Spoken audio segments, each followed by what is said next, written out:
Nag-sleepover nga ang Isla family sa lumang bahay ni na Philmar. At ito pala ang itsura ng kwarto ni Philmar dito. Dito muna sila natulog sa mismong kaarawan ng kapatid ni Philmar na si Angie. Makikitang nakatungtong sina Ate Ellie sa isang bed frame at dito sila sumasayaw ni Philmar. Nakisali nga si Andy at si Lilo naman ay paikot-ikot sa kwarto.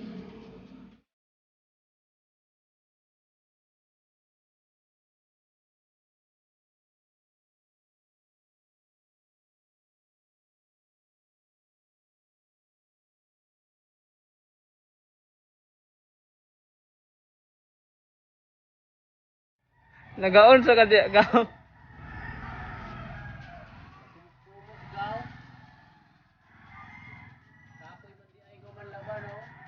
Kapoy. Si Philmar din pala ang tagalaban ng Isla family. Alam naman natin na busy talaga si Andy sa pag-aalaga ng kanyang mga anak. Napakasipag naman maglaban ni Philmar at talagang todo kuskus pa ito. Wala kasi silang washing pa dito kaya naman manual ang paglalaban niya.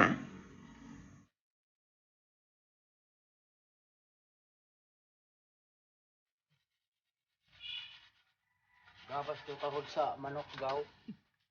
O di ba? Ang tawa ang tahod sa manok oh.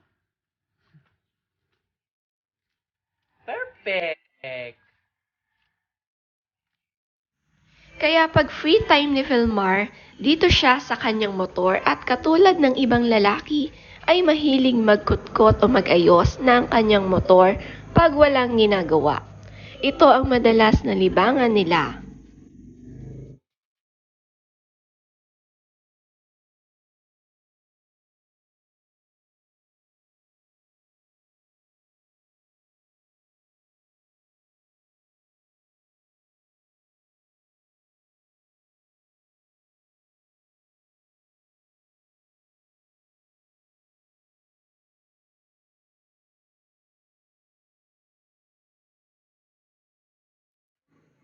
Sa kanilang tunay na kwarto, makikitang busy ang tatlong mag-iina habang nagtitiktok si Philmar.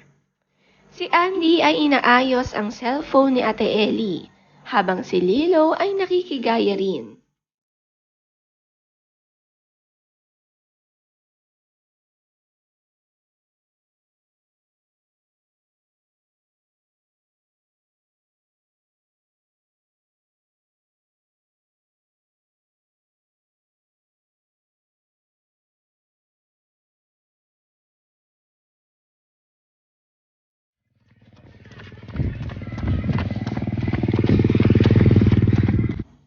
Si Yugen naman at si Philmar madalas tumakbo sa labas at ginagawa nilang exercise ito.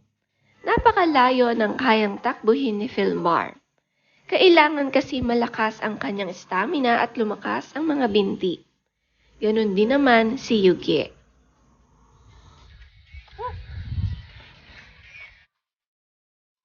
Si Ate Ellie naman madalas kausap ang kanyang tita Jerica sa video call. Makikitang almost isang oras sila kung mag-usap.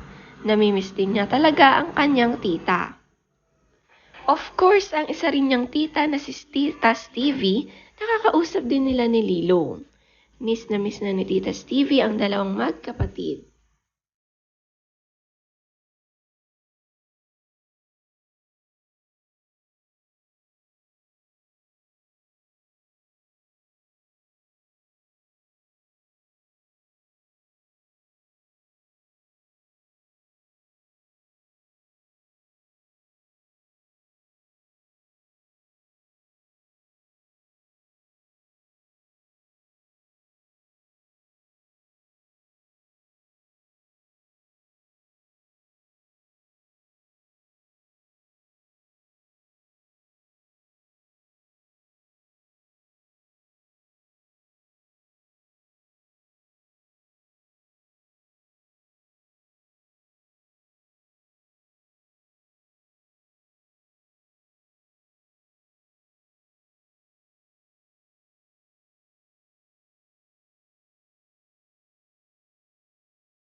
tumpay Pinoy, bigis ra kan mag-aadlaw.